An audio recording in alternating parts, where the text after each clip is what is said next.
And the whole multitude of them arose, and led him unto Pilate. And they began to accuse him, saying, We found this fellow perverting the nation, and forbidding to give tribute to Caesar, saying that he himself is Christ a king. And Pilate asked him, saying, Art thou the king of the Jews? And he answered him and said, Thou sayest it. Then said Pilate to the chief priests and to the people, I find no fault in this man. And they were the more fierce, saying, He stirreth up the people, teaching throughout all Jewry, beginning from Galilee to this place. When Pilate heard of Galilee, he asked whether the man were a Galilean. And as soon as he knew that he belonged unto Herod's jurisdiction, he sent him to Herod, who himself also was at Jerusalem at that time. And when Herod saw Jesus, he was exceeding glad, for he was desirous to see him of a long season, because he had heard many things of him, and he hoped to have seen some miracle done by him. Then he questioned with him in many words, but he answered him nothing. And the chief priests and scribes stood and vehemently accused him. And Herod with his men of war set him at naught, and mocked him, and arrayed him in a gorgeous robe, and sent him again to Pilate. And the same day Pilate and Herod were made friends together, for before they were at enmity between themselves. And Pilate, when he had called together the chief priests and the rulers and the people, said unto them, Ye have brought this man unto me, as one that perverteth the people, and, behold, I, having examined him before you, have found no fault in this man touching those things whereof ye accuse him. No, nor yet Herod, for I sent you to him, and, lo, nothing worthy of death is done unto him. I will therefore chastise him, and release him, for of necessity he must release one unto them at the feast. And they cried out all at once, saying, Away with this man, and release unto us Barabbas, who for a certain sedition made in the city, and for murder, was cast into prison. Pilate therefore, willing to release Jesus, spake again to them. But they cried, saying, Crucify him, crucify him.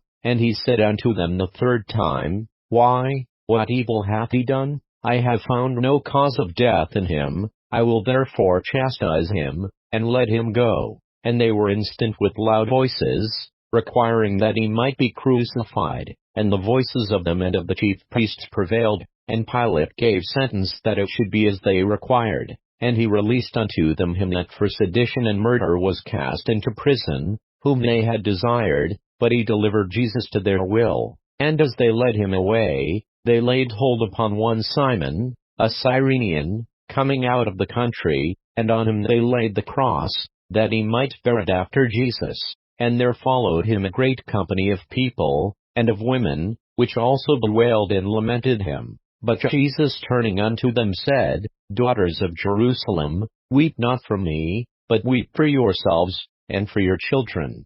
For, behold, the days are coming, in the which they shall say, Blessed are the barren, and the wombs that never bare, and the paps which never gave suck. Then shall they begin to say to the mountains, Fall on us, and to the hills, Cover us. For if they do these things in a green tree, what shall be done in the dry? And there were also two other malefactors, led with him to be put to death.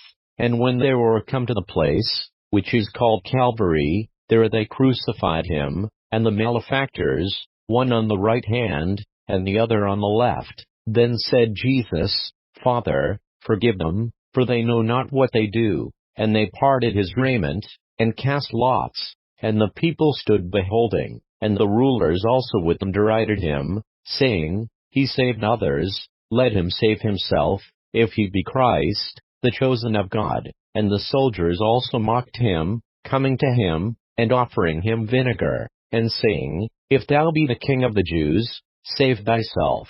And a superscription also was written over him in letters of Greek, and Latin, and Hebrew, This is the King of the Jews. And one of the malefactors which were hanged railed on him, saying, If thou be Christ, save thyself and us. But the other answering rebuked him, saying, Dost not thou fear God, seeing thou art in the same condemnation? And we indeed justly, for we receive the due reward of our deeds, but this man hath done nothing amiss. And he said unto Jesus, Lord, remember me when thou comest into thy kingdom. And Jesus said unto him, Verily I say unto thee, today shalt thou be with me in paradise. And it was about the 6th hour, and there was a darkness over all the earth until the 9th hour, and the sun was darkened, and the veil of the temple was rent in the midst. And when Jesus had cried with a loud voice, he said, Father, into thy hands I commend my spirit. And having said thus,